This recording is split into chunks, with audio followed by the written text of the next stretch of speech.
ఒక్క అడుగు దూరంలో ఉన్నాం అందరూ కూడా. రామాబాయి నగర్ ప్రజలందరూ కూడా మళ్ళీ బలంగా మనకి మంచి ఓట్ బ్యాంక్ తేవండి. వాస్తవాలు చెప్పండి, నిజాలు చెప్పండి చాలు. ఏమండి?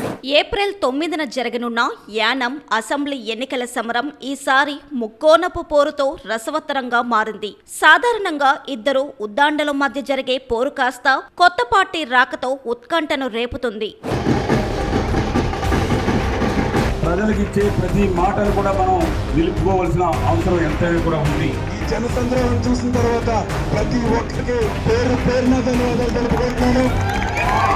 కాంగ్రెస్ పార్టీకి చెందిన సిట్టింగ్ ఎమ్మెల్యే గొల్లపల్లి శ్రీనివాస్ అశోక్, ఆయన రాజకీయ గురువు, దశాబ్దాల అనుభవం ఉన్న అఖిల భారత ఎన్ఆర్ కాంగ్రెస్ పార్టీకి చెందిన మల్లాడి కృష్ణారావు ఒకరిపై ఒకరు నేరుగా తలపడుతున్నారు. వీరికి తోడుగా యువత ఓట్లే లక్ష్యంగా దళపతి విజయ్ పార్టీ టీవీకే అభ్యర్థి తోట రాజు బరిలోకి దిగడంతో సమీకరణాలు మారిపోయాయి.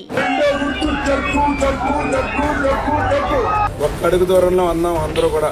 రామాబాయి నగర్ ప్రజలందరూ కూడా మళ్ళీ బలంగా మనకి మంచి ఓట్ బ్యాంక్ తేవండి. వాస్తవాలు చెప్పండి, నిజాలు చెప్పండి చాలు. ఏమండి? యానంలో పురుషుల కంటే మహిళా ఓటర్లే ఎక్కువ కాబట్టి ఫలితాలను తారుమారు చేసే సత్తా వారికే ఉంది. టీవీకే అభ్యర్థి యువత ఓట్లను ఎవరి వైపు నుంచి ఎంత మేర చీలుస్తారనేది గెలుపోటములను నిర్ణయించనుంది. మూతపడిన రీజెన్సీ సిరామిక్స్ ఫ్యాక్టరీని తిరిగి తెరుస్తామన్న హామీ చుట్టూ దాదాపు 5,000 మంది కార్మికుల ఓట్లు ఆధారపడి ఉన్నాయి. పుదుచ్చేరి ప్రభుత్వ ఏర్పాటులో అత్యంత కీలకమైన ఈ యానం అసెంబ్లీ సీటుపై ఏప్రిల్ 9న ఓటర్లు తీర్పునివ్వనుండగా ఆ రాజకీయ కిరీటం ఎవరికి దక్కుతుందో తెలియాలంటే మే 4 వరకు వేచి చూడాల్సిందే.